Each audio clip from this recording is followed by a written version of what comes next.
વડોદરા જિલ્લાની કરજણ નગરપાલિકા ફરી એકવાર વિવાદના વંટોળમાં આવી છે. પાલિકા પ્રમુખ એલાબા અટાલિયા સામે સત્તાના દુરુપયોગના ગંભીર આક્ષેપો થયા છે. સામાન્ય સભામાં મંજૂર જ ન થયેલો ઠરાવ પ્રમુખની સહી સાથે બહાર આવતા પાલિકાના વહીવટ પર અનેક સવાલ ઉભા થયા છે. મામલો છે કરજણની ફાઇનલ પ્લોટ નંબર 507 સ્થિત એક શોપિંગ સેન્ટરની દુકાન નંબર 1 ના નામ ફેરબદલનો. ગત 30 એપ્રિલ 2025 રોજ યોજાયેલી સામાન્ય સભામાં જે ઠરાવ પસાર નહોતો થયો તે ઠરાવની નકલ પ્રમુખની સહી સાથે બહાર આવતા ખળભળાટ મચી ગયો છે. કમરુદ્દીન અંસારીના નામે આ દુકાન કરવાના આ કથિત ઠરાવ સામે નગરપાલિકાના સભ્યોએ જ મોરચો માંડ્યો છે. આક્ષેપ છે કે પાલિકાના સભ્યોને અંધારામાં રાખીને પ્રમુખે પોતાની સત્તાનો દુરુપયોગ કર્યો છે. એટલું જ નહીં, મિલકતના વેરાના માંગણી બિલ પણ ચીફ ઓફિસરની સહી વગર જારી કરવામાં આવ્યા હોવાનું સામે આવતા વહીવટી અંધેર તંત્ર ખુલ્લું પડ્યું છે. આ મામલે દુકાનના મૂળ માલિકના વારસદારોએ પણ ન્યાય માટે પાલિકાના ઉંબરે લડત ચલાવી છે, પરંતુ હજુ સુધી કોઈ નિરાકરણ આવ્યું નથી. તો બીજી તરફ ચીફ ઓફિસરે પણ સ્વીકાર્યું છે કે આ ઠરાવ પસાર જ થયો નથી. વિપક્ષના નેતા અને પાલિકાના સભ્યોએ આ ગંભીર ભૂલ કે કૌભાંડની સનિષ્ઠ તપાસ કરવાની માંગ કરી છે. પ્રમુખની ભૂમિકા શંકાના દાયરામાં આવતા હવે સવાલ એ થાય છે કે શું ભાજપ શાસિત આ પાલિકામાં કોઈ જવાબદારી નક્કી થશે કે પછી આ મામલો પણ ફાઇલોમાં દબાઈ જશે. મારું નામ નુસરત યુસુફભાઈ મેદવી. મેં મૃત્યુ પામેલા યુસુફભાઈ ઇબ્રાહીમભાઈનો છોકરો. મેં મારા ફાધરના મૃત્યુ પછી કરજણ નગરપાલિકામાં એક અરજી કરી હતી કે ભાઈ આ મારા ફાધરના નામનો જે 24 નંબરનો ઠરાવ થયો છે તેના આધારે ભાઈ તમે વારસાઈ તરીકે મારું નામ દાખલ કરવા મેં અરજી આપેલી. તે સંદર્ભમાં સમજો ને કે 27/7/2025 યા 26 તેના અંદર એમણે એક ઠરાવ કરી નાખ્યો છે કે ભાઈ કમરુદ્દીન રમુદ્દીન અંસારીએ વાંધા અરજી જે આપેલી છે તેને અધ્યક્ષ સ્થાને લઈને તમારે આ ઠરાવને મુલતવી કે સ્થગિત રાખવામાં આવ્યો છે. ડોક્યુમેન્ટની પૂર્તતા થઈ જશે તેના પછી આગળની કાર્યવાહી કરવામાં આવશે. 28/8/2025 રોજ કરજણ નગરપાલિકાએ મને લેખિતમાં જાણ કરી કે ભાઈ તમારા ડોક્યુમેન્ટના અંદર પેરીનામું ઓછું છે.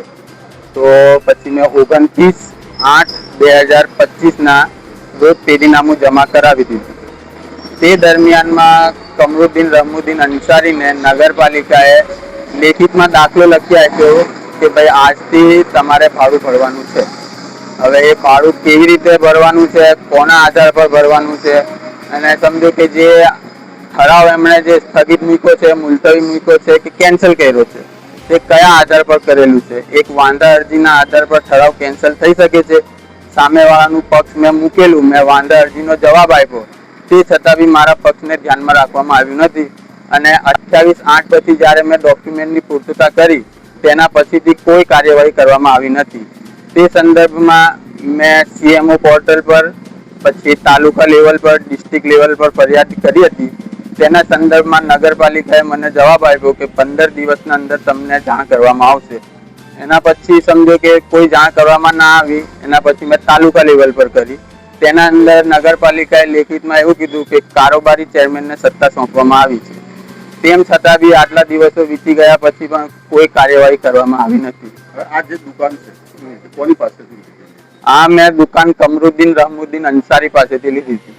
પૂરા રૂપિયાની ચૂકવણી થઈ ગઈ છે. તે છતાં બી તે નગરપાલિકામાં વાંધા અરજીમાં એવું કહે છે કે ભાઈ મને પૈસા પૂરા મળ્યા નથી. મેં નગરપાલિકાને હવે સમજો કે 11 તારીખ સમથિંગ મેં નગરપાલિકાને બધા સભ્યોને એક અરજી આપેલી. તેના અંદર મેં ઉલ્લેખ કરેલો કે ભાઈ સમજો કે આ તમે જે ઠરાવ કેન્સલ કર્યો છે તો 1963ની 258ની કયા કલમ પરથી તમે કેન્સલ કર્યો છે, અને ઠરાવ કેન્સલ કરવાની ટોટલી સત્તા પ્રાદેશિક કમિશનરને છે. હવે સમજો ને કે એ લોકોએ મને જાણ કર્યા વગર જ આ ઠરાવને કેન્સલ કરી નાખ્યો છે અને કમરુદ્દીન રમુદ્દીન અંસારીને નગરપાલિકામાંથી દાખલો આપી દીધો છે કે ભાઈ સમજો કે તમને આજથી આ ભાડું ભરવામાં આવશે. કમરુદ્દીનના નામનો ઠરાવ પણ પડતો થયો છે, શું કહેશો? મારા પાસે કમરુદ્દીનના નામનો ઠરાવ કોઈ આવ્યો નથી. મારી પાસે નગરપાલિકામાં મેં RTI જે મારેલી એના સંદર્ભમાં મને નગરપાલિકાએ કાગળિયા આપેલા છે. એના અંદર નગરપાલિકાએ કમરુદ્દીન રમુદ્દીન અંસારીને કયો ઠરાવ લખીને આપ્યો છે એ મને જાણ નથી. RTI મેં બીજી RTI મારેલી છે, તેના બી હજુ જવાબ આવ્યો નથી. 30 દિવસ થયા છે, હજુ 10-1 દિવસની રાહ જોઉં છું. શું નામ તમારું? મારું નામ નુસરત યુસુફભાઈ મેદવી. 31/7/2025ની જે સામાન્ય સભા હતી એમાં જે વહીવટદારશ્રી દ્વારા અગાઉ જે શોપિંગ સેન્ટરની દુકાન બાબતે ઠરાવ કરવામાં આવેલો. એ ઠરાવ ક્ષતિયુક્ત હોય એ ઠરાવની એન્ટ્રી રદ કરવામાં આવે.